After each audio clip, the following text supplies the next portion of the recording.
In today's weekly Forex forecast, we're talking about the DXY, the euro, the pound, the dollar versus the Canadian dollar, and also gold for the week ending July 5th, 2024.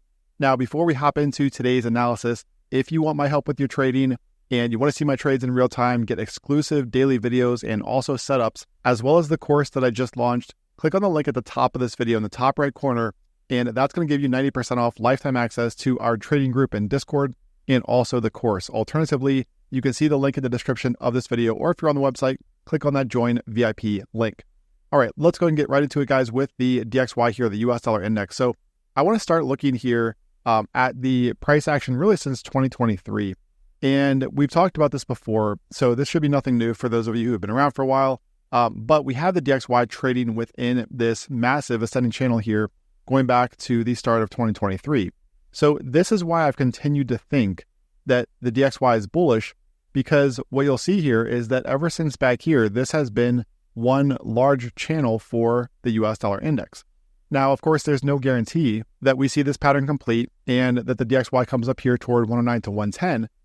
But right now, this is the pattern that we see on the chart. And furthermore, like I've said recently too, what you're going to notice back here is that we do have a very aggressive sell-off that occurred at the end of 2022. Okay, so this move right here specifically. And what you'll also notice is that we had no retrace in this area.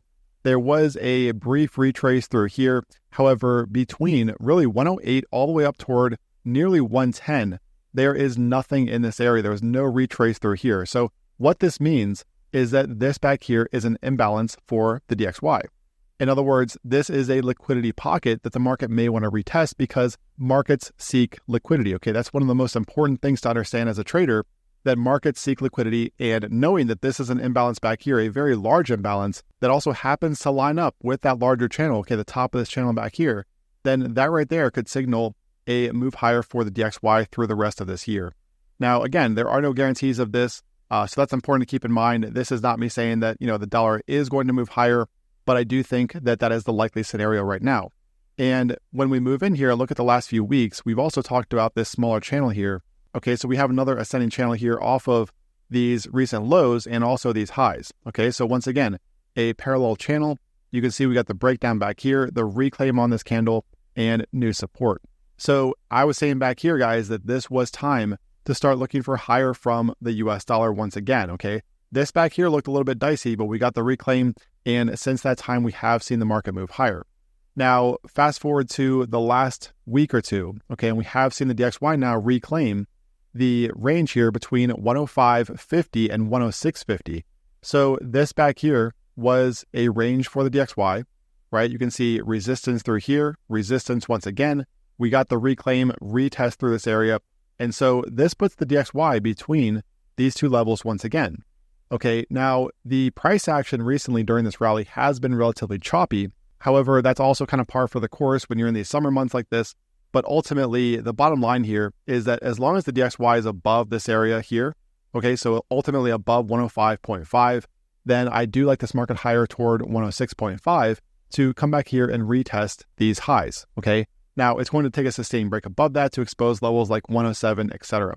Now, if we were to see the DXY break lower and break back below 105.50, and especially the bottom of this channel, okay, these two levels here, then that, of course, would start to look a little bit more bearish for the dollar. But as of right now, we have it holding, firmly above 105.50.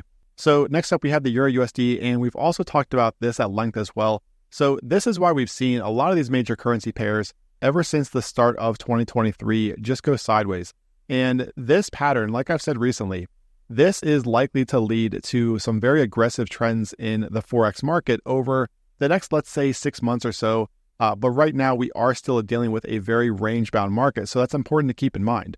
Even though this is likely to lead to an aggressive breakout one way or the other, okay, and by breakout, I'm not talking bullish, guys. It could go, lower as well. But even though this will lead, likely lead to an aggressive breakout later this year, we are dealing with a very range-bound market. And the reason I say that this could lead to an aggressive breakout is because the longer a market coils like this, okay, the more aggressive the resulting breakout is likely to be. And the fact that the EURUSD, and the same thing with the pound, has been coiling ever since the start of 2023, that is a long time for this market to be coiling like that. That is a lot of energy that is pent up here for these markets. So when we look at the daily chart, right, we've talked about this fake out above this area back here. So this was a failed breakout attempt from the euro. We got the close back below for confirmation, retest here as new resistance. Now, what we've talked about recently for this market, because clearly this price action right here is not ideal. And this could point to a move higher. You can kind of see where we do have a little bit of a falling wedge potentially here. But that is not something that I would trade, especially with what we're seeing from the DXY, which has, really just been bullish, especially with that 105.50 reclaim. But what we've talked about here for the EURUSD is the fact that on the weekly chart, this is really clean, a lot cleaner than the daily chart, because you have this key level here at 107.25, okay, 1.0725. And this right now is serving as resistance. Now, I'm recording this on Friday with a few hours left in the session, so this is going to be critical to see where the EURUSD closes this week in relation to 1.0725. If it does reclaim up here on the weekly, then that could be bullish back here towards some of these recent lows. And on the other hand, of course, over the coming weeks, if we do get the break below this trend line here, then that could lead to lower levels for the euro. So I think it's really tricky trading conditions right now for the EURUSD and a lot of these major currency pairs, really, just because on the one hand, you don't want to buy into resistance here. And on the other, you don't want to short into support, especially when you're dealing with a trend line that goes back this far. Okay, so we've talked about this level as well from late 2022. And this level is sitting just below current rates here, right around 1.065. So again, just very sideways action here. I don't really see buys or sells being favorable at this point. I do think that this is a time to just kind of sit on your hands and wait for the market to make the next move. So next up is the pound, and this should look very familiar. We've talked about this before, but it's also pretty identical to what we've seen from the EURUSD. The only difference here is that the trend line in question off of these lows is quite a bit lower than current rates than what we're seeing from the EURUSD. So in this case, we do still have, a couple hundred pips below current rates here until the market reaches this trend line. Now, with that said, we've also seen a pretty choppy decline here for the pound over the last couple weeks. However, at the same time, if you saw the last weekly forecast, what we talked about there was the fact that the market had closed below 1.2685. So this has been a horizontal pivot now for several months. You can see it was key support back here, and we got the close below right here on this red candle and the retest this past week. Now, what you'll notice is that the pound never closed above 1.2685 this past week. So if you were looking for shorts, not financial advice, but if you were looking for shorts, in my opinion, this was the time to do it. But again, we have seen a very choppy decline from this market, but that's also kind of to be expected during the summer months, and especially this year where we've seen a lot of choppy price action like this, especially from the pound. Okay, so right now I do like this market lower as long as it remains below levels like 1.2685 on the daily, and especially this area right up here. Okay, so this region up here is really the must hold for bears.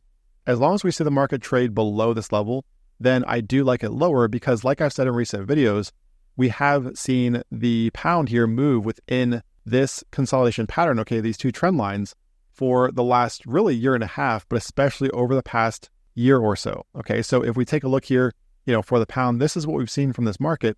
And it's like I said recently too, this is why I was looking for shorts up here. And by the way, I am still in a short, which I did announce to VIP members in real time back here in this area. So that is playing out nicely. Obviously, about 150 pips in profit right now from that short. And I am still looking for lower. But again, you've got to keep in mind though too, that this market has moved quite a bit lower. So a relief rally at some point, maybe next week, could be in the cards as well to kind of sweep some of the liquidity that we've built up here around 1.2685. But like I said, as long as the market is below this level here, and especially this one up here on the higher time frames, then I do like it lower toward areas like this one down here around 125.50 to 125.60, and potentially over the coming weeks, a retest of that long running trend line closer to 1.24. So next is the US dollar versus the Canadian dollar. And if you guys saw videos here at the beginning of this year, you'll remember this fake out that occurred below this 2021 trend line. So we've got these lows back here off of this level, and the market started out the year like this here. Okay, so we got the close below at the end of 2023. We got the reclaim at 2024, and I was getting long through here, which, by the way, yes, I am still long. I've kind of traded in and out of this position a little bit here, but I am still long from that base position. No, I don't typically hold positions for 6 months. Even 2 months is a long time to hold a position. But this is one of those cases where I did take some profit on the way up. And once we started getting this price action through here, I was essentially a break even. So it was a risk-free trade. And I am still holding that position toward these areas around 1.387 and potentially even higher. Now, with that said, guys, we can see that the dollar CAD has been one of the choppier pairs this year. A lot of these major currency pairs have been very choppy, but this one is potentially the worst offender. You can see the back here, we have several months of very choppy price action. Once again, same thing through here during this descending channel. And we did get a breakout recently. However, much like what we've seen so far this year, the market kind of fell flat, right? We got the breakout back here, retest as new support. And instead of taking off, the market just pulled back more. And in fact, guys, this is one of the advantages of being in the VIP group, because when the dollar CAD was trading back here, a lot of people were probably looking for longs based on this retest of the top of this channel. And I told members that this area here was not the area to long this market just because of what we've seen so far this year, and that a retest down here and a sweep of this low seemed likely. And that's exactly what we got here with a retest of 1.36. So this pivot right through here. All right, so let's clean this up and talk here about the coming week, what we could see from this market. All right, so I think the first mistake that a lot of traders make is when they see price action like this. And by the way, guys, I'm only talking about this pair because I have had some requests for it. Ultimately, though, I don't think that this is one of the better pairs out there. I think there are a lot better opportunities in the Forex market right now. But with regard to this market, if you are going to trade it, I think that one of the biggest mistakes traders make is they see a breakout like this right back here, okay, or a retest like this, or even this, and they think, okay, this is where the market's going to take off, and it's just going to do this.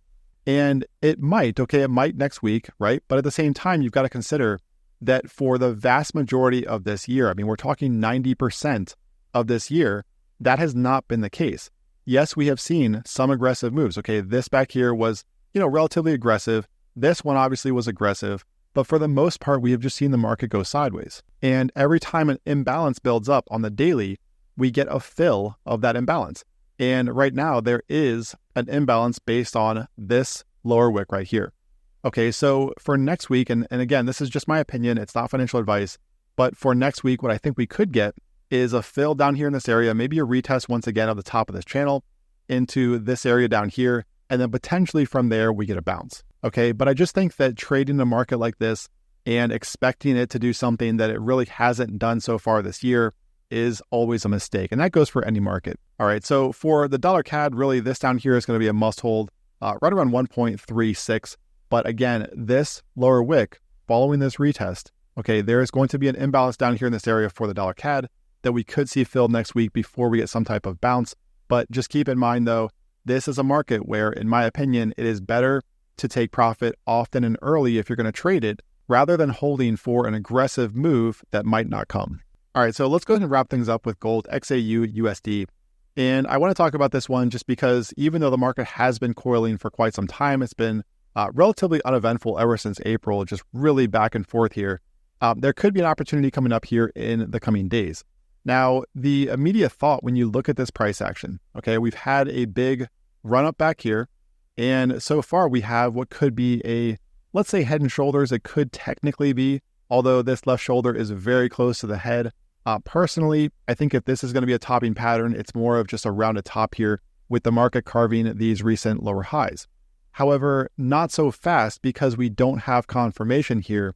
And furthermore, and this goes for head and shoulders as well, this could also just be a wedge pattern following a rally. Because if you'll notice here, off of this closing price back here, okay, on May 20th, what you'll notice is that we have a trend line that spans across several of these highs. Okay, so this could also just be a wedge pattern that the market is forming here following this run up to where this becomes a continuation pattern. Now, I'm not saying that that's the likely scenario right now because we don't have any confirmation one way or the other. All I'm saying is I think you've got to be a little bit careful just assuming that this is bearish, because this could also be a bullish continuation pattern. And really, ultimately, it's going to depend on whether we get the break higher first or we get the break lower first. Now, keep in mind that that first breakout could also be a fake out, which either way, though, guys, whether we get, the breakout and you trade that or we get a fake out from it, either way, I think that's going to be a lot more interesting price action than what we've seen here for the past few months, because this has just been really difficult to trade. So I think, this is one of those cases where, just in my opinion, I think that this is one of those cases where you want to stay on the sideline, wait for gold to make the first move. Either we get the break higher first, or we get the breakdown from this to target those lower levels. So if we do get a break lower below, let's say 2280, so these lows right back here. So even though we have this trend line here, I'd be more comfortable if we got a sustained break below this area down here around 2280. If we did get that, we're looking at levels like 2200 and potentially 2150, this consolidation back here. And if we were to get the break higher, then of course the target would be these recent highs. Okay, so pretty straightforward, but again, I think this is a case where it's better to stay patient here, wait for gold to make the first move, and then go from there. Subscribe to the channel and click the bell for notifications. Don't forget to join us in VIP, join the real-time trading group in Discord, and also get full access to the course. See the link in the description of this video, or if you're on the website, click on that join VIP link. Enjoy your weekend, and I will talk to you again next week.